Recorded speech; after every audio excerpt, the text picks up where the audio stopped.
तर नमस्कार मित्रांनो, गेला 2-4 दिवसापासून आपण बघतोय रस्त्याची अवस्था काय झाली आहे। आणि इकडे बघा, आता आम्ही 4 जण इकडे आलो आहे ही माती बाजू करायला। प्रशासनापर्यंत आम्ही हे मेसेज पाठवलेत, त्याचा पुरावासुद्धा पाठपुरावासुद्धा केला, पण कोणी इकडे लक्ष द्यायला तयार नाही। प्रशासकसुद्धा ह्यांना सांगा त्यांना सांगा अशा गोष्टी करतोय।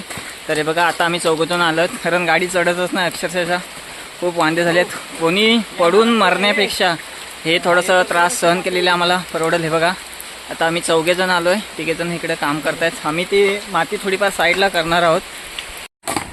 बाबा एवढं ठेवायचं बघ।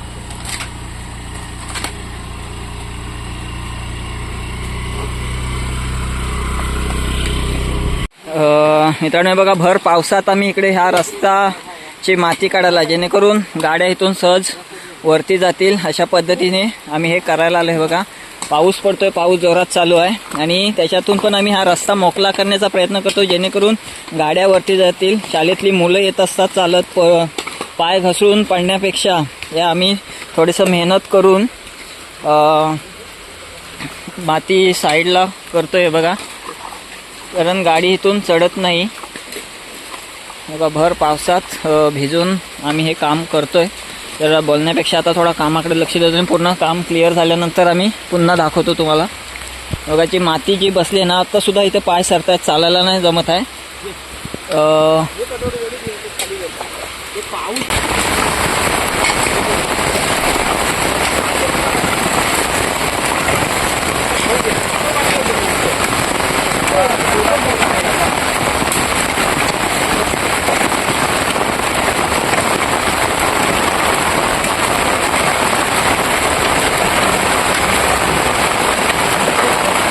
गंगा ग्रामस्थांनी तलावात असलेला मालमा मुरुम पाण्याने गाड्या स्लिप होत होत्या।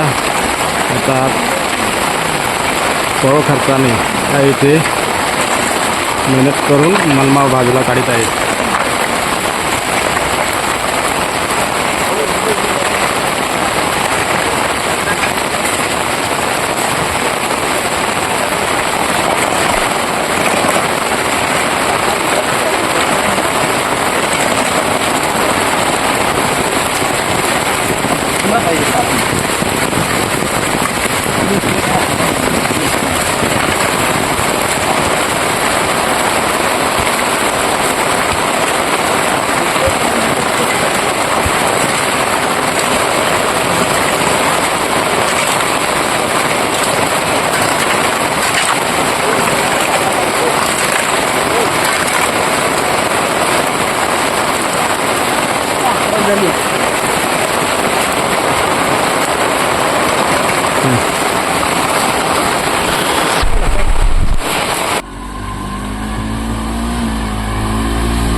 तर मित्रांनो, फायनली आम्ही रस्त्याची माती साईडला करून घेतली, 2 बाजूला पाती ओढून घेतल्याने, जेणेकरून रिक्षा वरती जाईल आणि सहज रिक्षा आता वरती जाते। आम्ही ट्राय करून बघितलं, रिक्षा वरती गेले। बघा, रोडसुद्धा आता इथं दिसायला लागला, एवढा आहे बघा, दगडं दिसायला लागली, पाणी आहे, पूर्ण रोड क्लिअर झाला आहे। ही सोबत ही माणसं होती, गावातलीच आहेत आपल्या, ज्यांना खरोखर म्हणजे ज्यांच्या गाड्या आहेत आणि ज्यांना खरोखर ह्या रस्त्या प्रति काहीतरी वाटत होतं की कोणी पडून जखमी होण्यापेक्षा हे साईडला केलेलं बरं।